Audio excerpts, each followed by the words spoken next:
সাল 2013, 16 ডিসেম্বর ঢাকার চামেলিবাগে পুলিশ কর্মকর্তা মাহফুজুর রহমান এবং তার স্ত্রীকে নিজ বাসায় মৃত অবস্থায় পাওয়া যায়। কিন্তু সে সময় তার বড় সন্তান ঐশী রহমান এবং ছোট সন্তান ওহি রহমান নিখোঁজ থাকে। অনেক খোঁজাখুঁজির পরেও কোনো খোঁজখবর তাদের সম্পর্কে পাওয়া যায় না এবং 17 ডিসেম্বর অর্থাৎ তার একদিন পরে ঢাকার পল্টন থানায় ঐশী রহমান এবং তাদের বাড়ির গৃহকর্মী খাদিজা একত্রে আত্মসমর্পণ করে। পুলিশ কর্মকর্তাদের সাথে ঐশী রহমানের প্রাথমিক আলোচনায় জানা যায় ঐশী রহমান নিজেই সেই হত্যাকাণ্ড সম্পূর্ণ করেছেন। তার বাবা এবং মাকে একত্রে তিনি 11টি ছুরির আঘাতে ক্ষতবিক্ষত করে হত্যা করেছেন। কিন্তু এর পিছনে রয়েছে কি রহস্য? আপন সন্তান কেন আপন বাবা মাকে হত্যা করতে গেলেও এর পিছনে কি রয়েছে?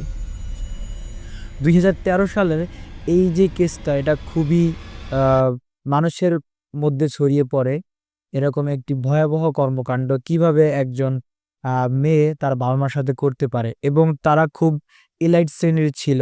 ঐশী রহমানের এই মামলাটা হয়তো বা আমার আগে অনেকেই কাভার করছে এবং অনেকেই সম্পর্কে জানেও, কিন্তু এই ভিডিওটা আমি আবার ক্রিয়েট করতে এসেছি কারণ অনেকেই হয়তো ঐশী রহমান সম্পর্কে জানে না কে ছিল ঐশী রহমান এবং কেনই হত্যাকাণ্ড সম্পূর্ণ হয়েছিল, সেই সম্পর্কে আজকে আলোচনা করব।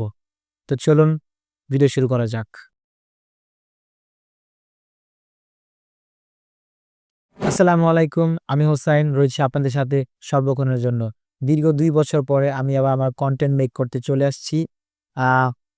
হয়তোবা আমার জন্য অনেকে অপেক্ষা করেন না, কজ আমি অত বড় ক্রিয়েটর না। কিন্তু আমি 2 বছর পরে রিয়ালাইজ করলাম যে আমার হচ্ছে এই কন্টেন্টগুলো বানানো উচিত। সো আমার কাছে সবথেকে ক্যাচি একটা কন্টেন্ট মনে হইছে এই কেস মামলাটা ঐশী রহমানের, যেটা 2013 সালের থেকে শুরু করে 2017 সাল পর্যন্ত লইরে আসছে বিভিন্ন লয়াররা। সেই সম্পর্কে আজকে আলোচনা করব। তো ফ্ল্যাশব্যাকে যাওয়া যাক। ঐশী রহমান ঢাকার চামেলিবাগে তার ফ্যামিলি সহ থাকতো।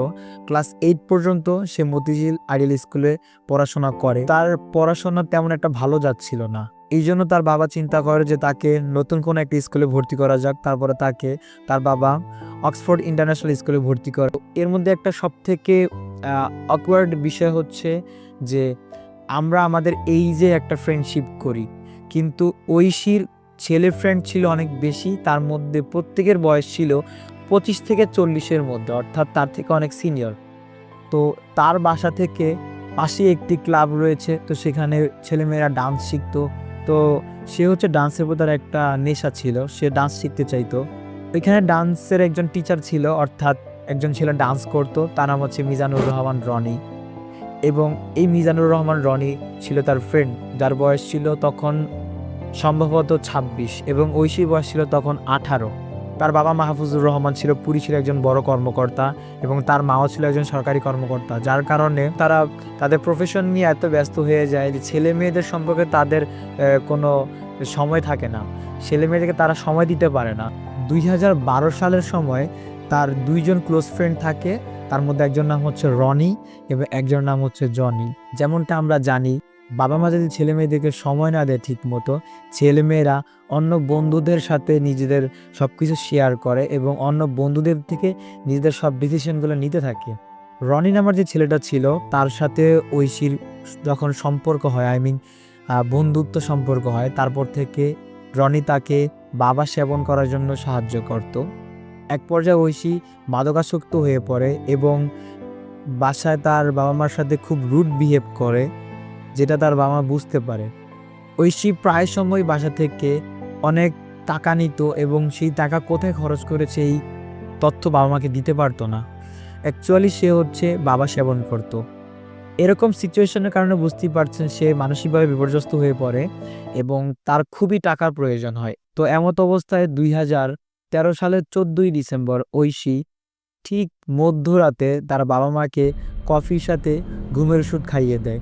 তার বাবা মা যখন অচেতন হয়ে পড়ে, তখনই সে একের পর এক ছুরির আঘাতে তার বাবা মাকে খণ্ডবিণ্ড করে ফেলে। এখানে একটা অদ্ভুত বিষয় হচ্ছে, তাদের বাসায় যে একটা গৃহকর্মী ছিল খাদিজা, সে এই পুরো হত্যাকাণ্ড তার নিজের চোখে দেখে, কিন্তু না দেখার ভান করে শুয়ে থাকে। অর্থাৎ ঐশী যাতে তাকে কিছু না বলে তার জন্য সে শুয়ে থাকে। এবং ঠিক ওই সময় তার ভাই ওহি ঘুম থেকে উঠে আসে। ওহি বয়স থাকে তখন ৮ বছর, এবং ওহি তার বাবা মাকে যখন খোঁজ করে তখন ঐশী বলে মা অ্যাক্সিডেন্ট করেছে, বাবা তাকে নিয়ে হসপিটালে গিয়েছে। এই পর্যন্তই এখানে শেষ হয়ে যায়।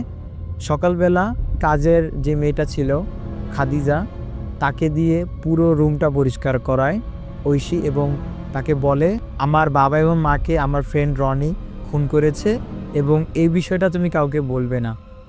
এই কথা বলে তারা রুম থেকে চলে যায়, এবং তাদের বাসার কাজের বুয়াকে সে এক রিক্সাওয়ালার বাড়িতে গিয়ে দিয়ে আসে এবং বলে যে একদিনের জন্য ওকে রাখেন, আমার বাসায় একটু সমস্যা হয়েছে, আমি তাকে কালকে সে নিয়ে যাব। তার মামাকে কল দেয় এবং তার মামাকে বলে যে বাবা এবং মা ঝগড়া করে, এবং ঝগড়া করার পরে তারা কুষ্টিয়া চলে যায়। যেটা শোনার পরে তার মামা তাদের বাসায় দৌড়ে আসে, কিন্তু তারা বুঝতে পারে যে আসলে এরকম কিছু হয় নাই। এরপর পরই তো পুলিশ কর্মকর্তার বিভিন্ন কর্মকর্তা এখানে চলে আসে। ঘর চেকআপের পরে তারা এই লাশগুলো খুঁজে পায়। 2013 সালের 14ই ডিসেম্বরের এই হত্যাকাণ্ডে টোটাল 3 জনকে দোষী সাব্যস্ত করা হয়। তার মধ্যে প্রথম আসামি হচ্ছে ঐশী রহমান, যে কিনা 2015 সালে মৃত্যুদণ্ডে দণ্ডিত হয়, এবং তাদের বাড়ির কাজের মেয়ে খাদিজা, যে কিনা 2014 সালে খালাসপ্রাপ্ত হয়। এবং তৃতীয় আসামি হচ্ছে তার ফ্রেন্ড রনি, যে কিনা এই হত্যাকাণ্ড সম্পূর্ণ করার জন্য ঐশীকে সাহায্য করে এবং তাকে মাদকাসক্তি করে তোলে।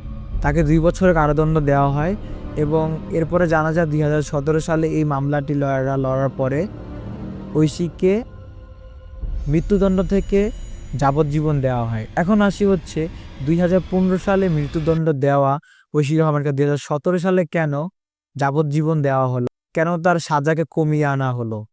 বিষয়টা হচ্ছে ঐশী রহমান, যে কিনা মাত্র 19 বছরের ছিল, বয়স কম থাকায় এবং হচ্ছে মাদকাসক্তি হয়ে পড়ার কারণে তার যাবজ্জীবন দেওয়া হয় তাকে মৃত্যুদণ্ড থেকে।